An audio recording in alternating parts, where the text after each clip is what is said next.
Hello people, so after 2 weeks away, welcome to our review of One Piece chapter 1057, and after 4 years we can finally say Wano is officially in the history books. The arc is wrapped up and we can move along. So we actually got the third of the 3 issues of Uta that we got, and I actually like this one the most because it looks like this is where she got her inspiration for singing, because at the start we see a childcare meeting with the redhead pirates where the Shanks not knowing how to calm Uta up from crying, and it's Lucky Roo that actually comes up with the idea of knocking her out, and you got Ben Bettner just kick him in the face. No, we ain't doing that. It looks like they sing Bing Sake, which would make sense of how she got her inspiration of music. Also, we see what looks to be Uta fully grown up holding it. Is that Makino's child? Because it looks like Uta. At the end of the filler episode, we do see Uta in the same place she met Luffy, all grown up. So, speaking of cover stories, we got the Germa cover stories, and it looks like things are going insane right now because Katakuri's putting in work, because you see him using Mochi Gatling, and it looks like one of the Vince specs, it could be Ichiji, is firing back with something. It could be a ice beam. Either way, you got Caesar Clown in the background about to do something. I assume maybe something to do with the gas, because he can. And we've seen him do that before, manipulate the gas and KO Luffy in Punk Acid. So maybe he can do something here.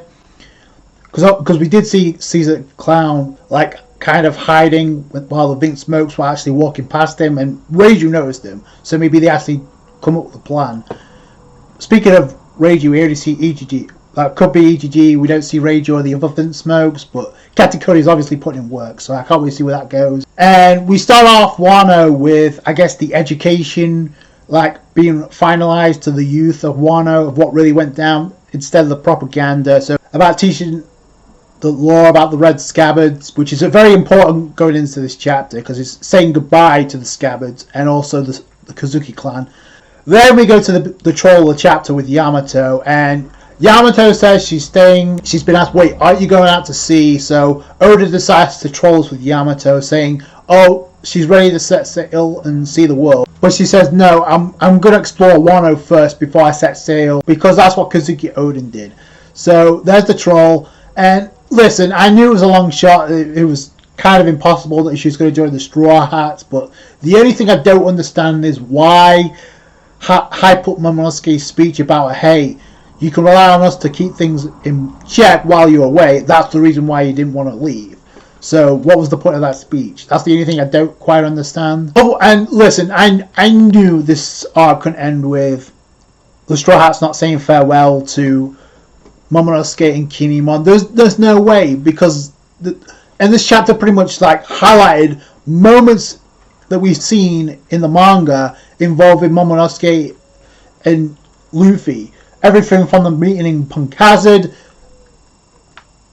to the interactions in Zou, to when Momonosuke has been captured by Kanjuro and Luffy's like, hey, don't worry, we'll get you back, we're pals, which all only add to the fact that no, Oda's not going to end this arc without a goodbye between the two. So yeah, it definitely made sense. So Momonosuke goes into dragon form and gets insanely pissed off, and I can't really blame him, because according to Yamato, she already explained this to the Straw Hats. Like, she could have joined them, but she decided, no, you know what, I'm not ready to see the world. They never said anything to Kinemon and Momonosuke, and they never really give an explanation. It's kind of like vague. Obviously it's because they don't want to put them in trouble, but the thing is, as we'll find out later on, and I actually thought they were going to leave without saying anything, but no, it turns out that Tokage Port, and they see Momonosuke coming in, and Momonosuke just comes flying into the sunny, like, and right charging into Luffy. By the way, I love the interaction with Yamato. She just like latches onto Luffy, but Momonosuke looks like he's about to go badass, like, Luffy, this is a deck from a Shogun, but then he switches it up and says, please, it'll be lonely, I want to be with you forever. So on a VV 2.0 moment, and then you got the rest of the Straw Hats looking in. Kinemon is trying not to cry. Zoro was like, that's quite the pitiful sight. And Nami's like, hey, cut him some slack as a kid on the inside. It looks like Usopp already made a flag. So he puts a flag over him and says, hey, I know how you are deep down inside. You may be an adult, but you're still a kid. So it's a flag, a straw with a straw hat Jolly Roger. And Luffy's like, gives the old, hey, if you're already in trouble, hang that up and people see that you're with us, that you're attached to us. It's the same as screwing with us. So if they're screwing with you, let us know and we'll come in. Which is another way of saying take care, we'll keep in touch. So it's another like a Straw Hat Grand Fleet moment. Goodbye, say the goodbyes, and Luffy's like, take care of him, Yamato, and Yamato's like, yeah. So then we go actually to the exit part where they try to leave Wano. Nami actually gets like the Hakamai, the main part where they have to go down the lift. We've seen that. We saw that demonstrated in Wano Act 2. And Brook and Chopper are relieved because they don't have to go down the waterfall. Narratively speaking, it makes perfect sense for the Straw Hats to leave Wano the way they entered it. And what you know is Kid that actually provokes them. Because he's like, hey, you're heading for the main port, it's the safe way after all. Perfect for you wusses. And then even Law gets triggered by this. Law and Luffy both get pissed, like, oh, safe and sound. And then the rest of the Straw Hats are trying to warn him, like, no, Luffy, don't listen. So, because he's like threatening Jinbei, hey, give me the helm, I'll steer it, which is in suicide. But it is kind of cool for them to leave Wano the way they entered it, like I mentioned. And not only are the Straw Hats parting ways with Wano and the Kazuki clan, but also they're parting ways with Kid and Law. Because this is going to be, we're not going to see them for quite a while, because they're going their own routes on the path to finding the One Piece, to finding Laughdale. I do like how the education is still taking place. Like, so the might of the outlaws recruited by Lord Momonosuke and Kinemon made them to real life wisdom kings, which may be a reference to King's Haki, but their power descended like a wrathful tsunami, obliterating all in its path. So, and there's also some education about Hiyori and the fact that she didn't back down from Orochi even though he was about to kill her. There's actually a tidbit of information being passed down to the youth about Hiyori and the fact that the interaction with Orochi, even though all that build-up only led to Denjiro being the one to kill Orochi, but nevertheless, she was being hyped to, like, she didn't back down, she didn't take a back step,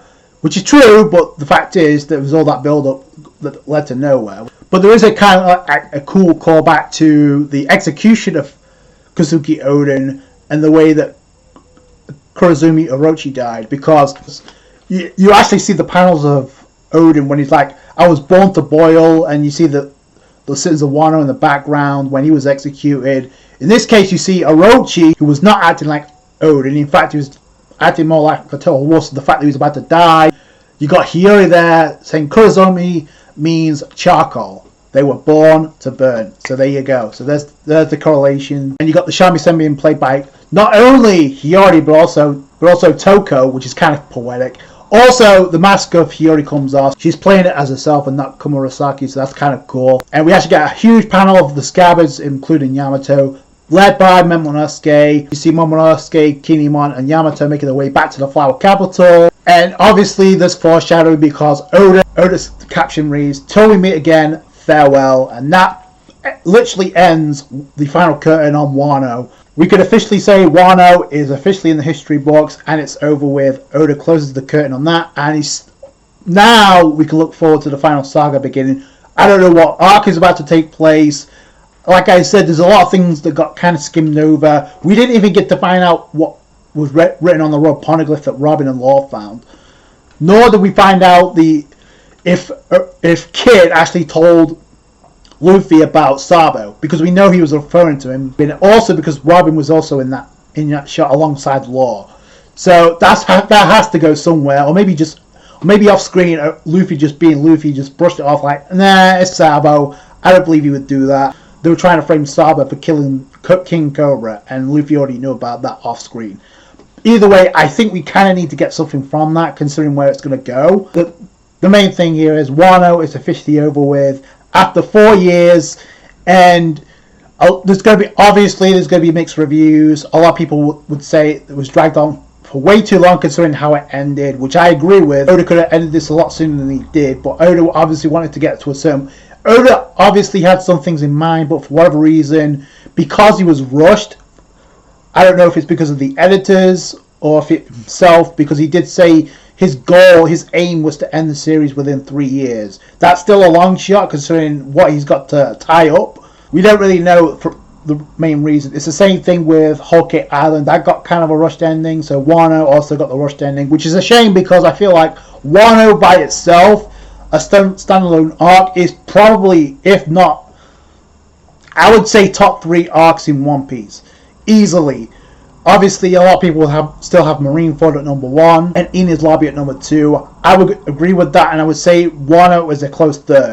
To me, the strongest part of Wano is obviously Act 3. I'm not going to rehash the thing, but you already know the reasons I love Wano Act 3 the most is obviously the fight between Black Mario and Robin is the best 1v1 fight, best handled fight, in my opinion.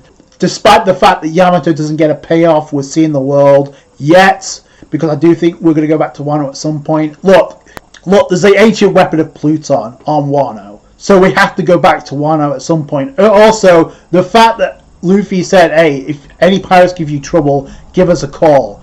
There's no reason for Luffy to do that if we're not going to see them again. But I do like the way Yamato was handled for the most part. Like, Yamato's character is built up like probably better than most new characters have been introduced. So the fact that Oda introduced Yamato in Wano Act 3, the raiding on Onigashima, and Yamato ended up becoming in my top 10 favorite One Piece characters. I'm a little bit salty about Oda trolling us with Yamato not leaving Wano yet, but I'm gonna wait to see what happens. Like I said, I feel like Oda's gonna go back to Wano at some point. Yeah, those are my 2 favorite things. The anime is going to do a masterful job of adapting the manga. I think that's already been proven. So if anybody's having any doubts, I would suggest you watch 1028 and 1027. Because those episodes are beautifully animated. So I can't wait to see what the anime does with that. But as the manga, we could officially say it's a wrap. Or what would you rate this arc and what did you feel about Wano, honestly? I would give this an 8.5. That may be a little bit too high, but that's how I feel. Only because of the raiding on Onigashima. So that's going to do it for the guys. Thank you so much for watching. Like the review if you did it. Thumbs up. I appreciate that. Subscribe to the channel for more One Piece. Catch you guys later. Thanks, guys. Bye.